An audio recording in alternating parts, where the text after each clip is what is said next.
Excellent. Thank you for being with us.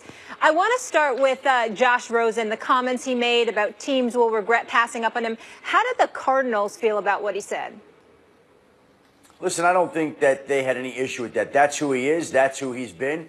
Again, there were teams out there. One team I spoke to leading up to the process that took Josh Rosen off its board due to character concerns. There were people who loved him and people who didn't like him at all. And that's the kind of attitude that you would expect from Josh Rosen. Don't think anything was surprising about that. The fact of the matter is, he can say anything he wants on draft nights. If he plays the way that the Arizona Cardinals think he will and that some teams think he will, and he turns into a Pro Bowl caliber quarterback, he can say whatever he wants in this league. It'll be entertaining. But I don't think Arizona had any issue. The Cardinals were just happy to get their quarterback. You look at everything that Arizona's been through the last few years. Last year, they wanted to get Patrick Mahomes in the draft, came up short, didn't get him. Wanted Kirk Cousins in free agency, came up short, didn't get him. Had some interest in Josh Allen, didn't get him. So here was a guy finally that many people projected as a top 5 pick that Arizona traded up to get in the position it did. I think the Cardinals are very comfortable. Josh Rosen can say anything he wants. The fact of the matter is he'll do all his talking with his play in the years to come. Adam Schefter, let's go to the #1 overall pick, Baker Mayfield. We know how good he is, how gifted he has been, but we also know that he's considered undersized and what have you. Was he the #1 overall pick because the Browns truly believe he has he's that franchise caliber quarterback?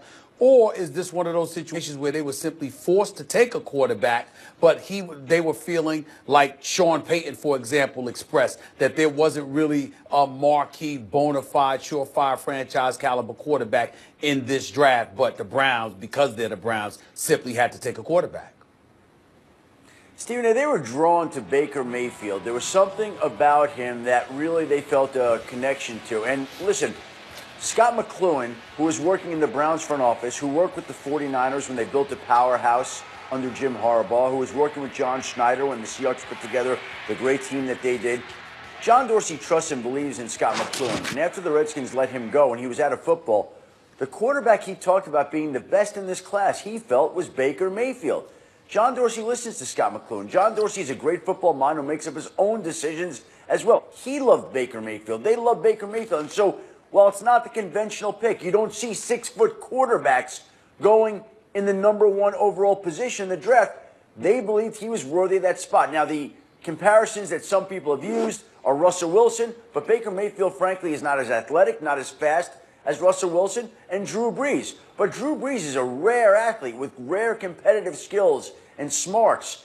And so if he could be a portion of those guys, the Cleveland Browns would be thrilled. But when they looked at all these quarterbacks, they just felt that Baker Mayfield deserved to be the #1 pick, should be the #1 pick, and they made him the #1 pick. And now we'll find out how it will work. There's a lot of pressure on the Browns. Look, they traded away the rights to draft Carson Wentz 2 years ago. They traded away the rights to draft last year Deshaun Watson. And now they've cast their lot with Baker Mayfield, who is something of a polarizing figure. There are people who believe he'll be an excellent NFL quarterback, and there are people who believe he's going to fall flat on his face. We get to sit back and watch which of those scenarios unfolds in the seasons to come. Adam, one thing that struck me about this draft, and I was psyched as a Giants fan that they got Saquon Barkley. I think he gives you a premium. And the Giants signed Nate Solder in the offseason, the Patriots left tackle, and they needed to shore up the line. But what struck me is, here come the Patriots, and they get what the Giants get, an offensive lineman and a running back. But way down in the draft, they get the running back, and they're not paying the offensive lineman anything. He's a rookie compared to Nate Solder because they got Sony Michel. And once again, the Patriots seem to come out of that first round sitting pretty. How do you think the Patriots did in that first round? Well, it's a typical New England situation, right? When you look at the running back position, and Sony Michel right there, Max, what you're thinking here is that you have right now Jeremy Hill, Mike Gillislee, both in the last years of their deals, Brandon Bolden in the last year of their deals. So 3 of their running backs are in the final year of their contract.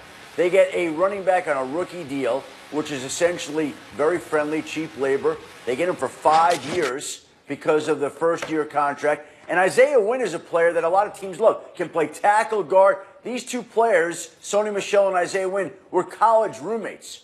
Now, how many players from the same team who were roommates get picked by the same team in the first round? Unreal. That's got to be very rare.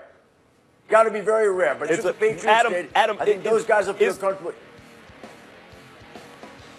So not to cast this as Giants versus Patriots, but as a Giants fan, I am wondering, both teams have old quarterbacks, and they're looking for backups eventually, you would think, or replacements eventually, and Mason Rudolph is still sitting there, you know, according to some, should have been in that first tier of quarterbacks.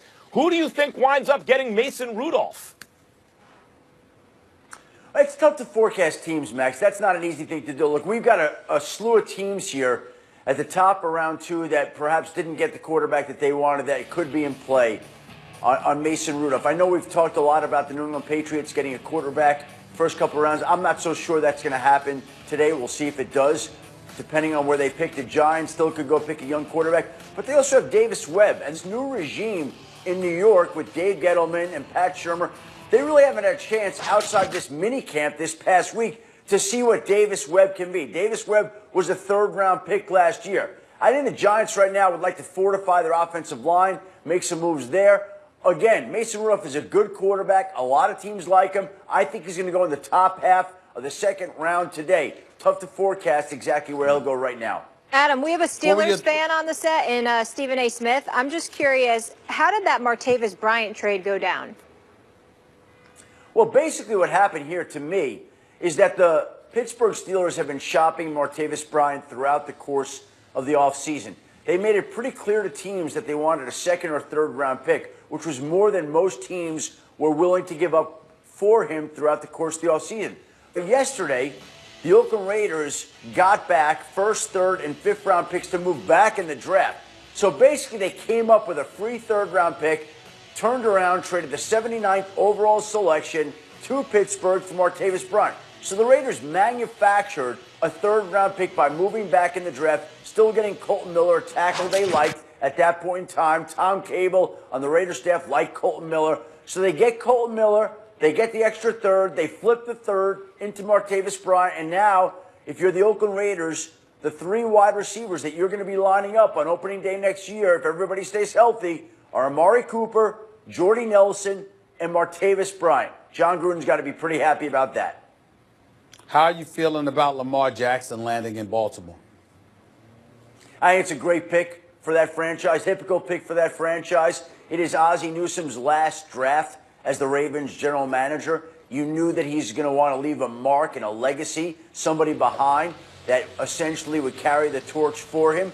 And so he traded a second-round pick in next year's draft, which he will not be presiding over, for a quarterback that can be in place in Baltimore for years to come. And look, whenever you see a team use a first-round pick on a quarterback, that tells you that they intend to put him in the starting lineup sooner rather than later. So that tells you, with Baltimore picking Lamar Jackson, Joe Flacco's guaranteed money on his contract is up after this year.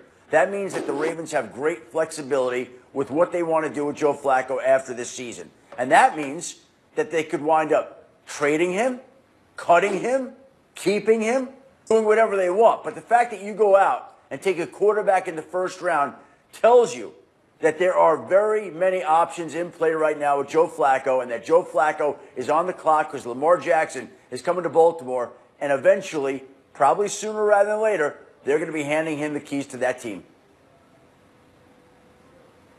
One of the reasons that people raise their eyebrow when running backs go early in the draft, Adam, is because we all know you can find value later on. Other than Nick Chubb, who do you think is left at running back who can have an impact year one, like, wow, they just really upgraded their running game?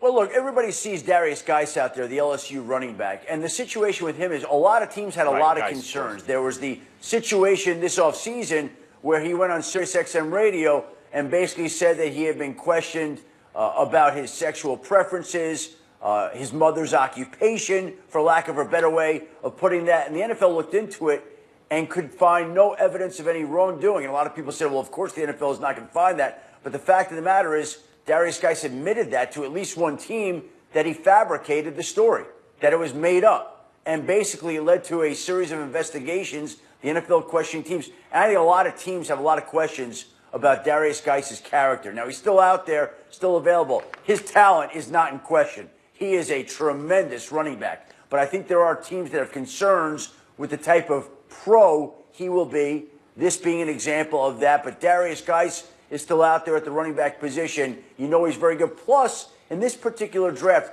I think there are a series of smaller backs who can catch the football out of the backfield in the middle rounds that I think teams are going to be drawn to. But right now, the big name on the board at running back, Max, is Darius Geis.